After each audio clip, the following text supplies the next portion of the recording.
A few months ago, my boyfriend covered our apartment with balloons for Valentine's Day. And it was one of the most romantic, intimate things anyone has ever done for me. And I know that because 50 million people watched it. And here's the part that scared me. I genuinely don't know which came first. The feeling, oh my gosh, this is so sweet, or the thought, I need to get my phone. I mean, how many of us can relate? Haven't we all found ourselves at one point or another doing something special, and instead of just living in the moment, enjoying ourselves, our first thought has been, I need to take a picture of this. For example, I recently surprised my parents with first-class tickets to Hawaii for my mom's birthday, and I found myself filming their reaction. Millions of people commented that it made them cry. And I remember thinking, did I really do it for them, or did I know somewhere in my brain that I would perform? And that's when I realized something. I don't just have a life anymore. I have a business, and the product is me. I literally am my business. In fact, I'm all aspects of my business. I'm the founder, the president, the CEO, the CMO, the COO, all the acronyms, all me. I'm Paige Taylor, I'm 22 years old, I have 8 million followers, and my job is to show people my life. I started posting when I was 15 years old. By the time I graduated high school, I had a choice. Go to college or move into a content house. I chose the content house. I met my boyfriend Jack there, and now we share a lease and a content calendar.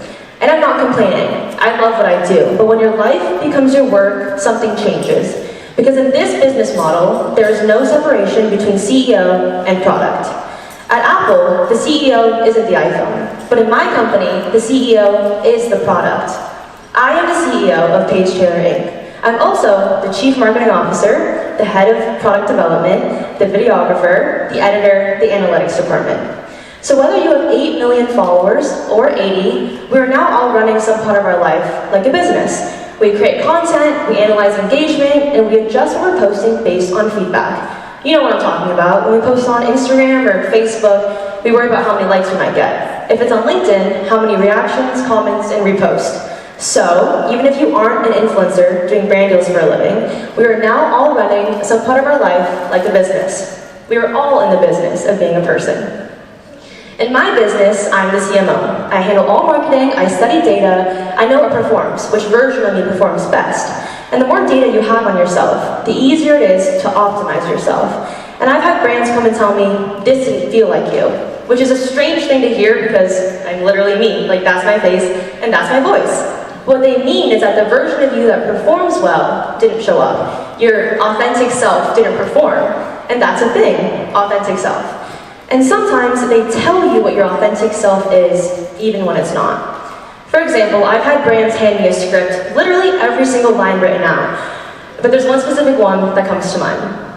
There was this company that wanted me to promote an AI image generator. And to do that, they wanted me to take these weird AI-generated images of myself, imagine these almost alien-like versions of me, and recreate them in real life. And the outfits were unhinged, like nothing I'd ever worn and nothing I would ever wear. But I signed the deal. So I put on the outfit, I memorized the script, and I filmed the video.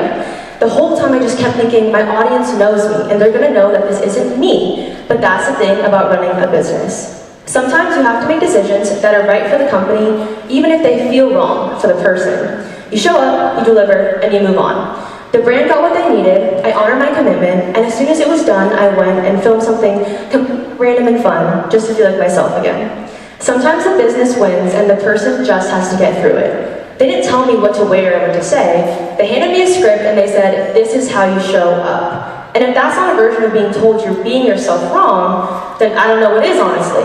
And honestly, it's not just influencers. I mean, how many times have you gone to post something, expecting a big reaction, just to go check it and find out that no one commented? Your entire mood changes. We all know which version of ourselves performs best. And if you're not careful, you slowly start performing that version more often, because it works. And once that happens, the product starts to evolve. In business, there's something called product development. Sometimes a product evolves and expands. In my case, I started to showcase more of my personal life with my boyfriend, Jack. Even so, we show maybe about 1% of our life online. The other 99%, you don't see it. The personal talks, the late night conversations, just the small disagreements that don't turn into online stories. But sometimes the lines can get blurred. Recently, Jack got injured while snowboarding, and we had to go to the emergency room. And while we were waiting, I was filming TikToks. And he said that he didn't want to film anything until he knew that everything was okay. And I remember thinking, man, so dramatic, so I kept filming. But then time started going by, like 5 hours, and he was sleeping for so long, and people started acting weird, coming in and out of the room, not telling us what was happening. And I started to get genuinely worried, and I wondered if I was in the right to have filmed this. Of course, when everything turned out all right, he asked me to send him the videos. It's not just me, we're both wired this way, because when you are the product, your relationships can start to feel like product extensions. You have to ask yourself, what's sacred and what's strategic? So we have boundaries. We don't post ourselves fighting, we protect certain moments on purpose, because if you don't choose your boundaries, the algorithm will choose them for you. So it's interesting. As important as it is to choose your boundaries, it's just as important to include things you might not have otherwise. There was this trip where everything went wrong. I missed my flight, I lost my luggage, the hotel lost a reservation, I was literally crying in the bathroom. And I literally remember thinking, this would make great content. At some point, my response to things going wrong has changed. I stopped feeling like, oh my gosh, this is a choice, and it started to just feel normal. But if everything is content, then nothing feels fully real. If everything is usable, monetizable, postable, then nothing is just yours. You have to ask yourself, what is material and what is the moment? So I've learned not to post things and when to post things.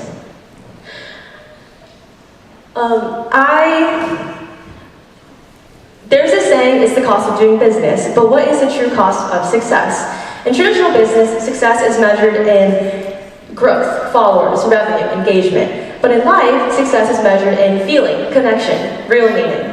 So the question becomes, if you edit yourself long enough, do you start to lose access to who you really are? I'm not saying social media is bad. I'm not saying being an influencer is bad. In fact, I love what I do. But when you can see which version of yourself gets rewarded, it's hard not to keep showing up as that version again and again. And eventually it stops feeling like a choice. It just feels normal. Back when I first started posting videos, it wasn't a business to me. I used to film everything. If I was hanging out with a friend, I would think this could be a good video, the way that some of you probably do right now. But all it takes is one video to go viral, and suddenly you can be running a business just like this. Whether you post for fun or you grow into fame, everything I'm saying today holds true, just at different levels. You have to ask yourself, is this a moment or is this material? So I try to remind myself, sharing is when the moment comes first, selling is when the content comes first. I still post, I still run my company, because I've realized something important. You are not your brand, you're not your content, you're not your engagement rate. You are the person behind it. So, the next time that something beautiful happens, like say your boyfriend decorates your apartment with 1,000 balloons, try to live in the moment and take it in for the beautiful moment it is. Then, of course, grab your phone and capture to share with the world, but because you want to, not because you have to. Because even if you are in the business of being a person, you have to remember you're a person first.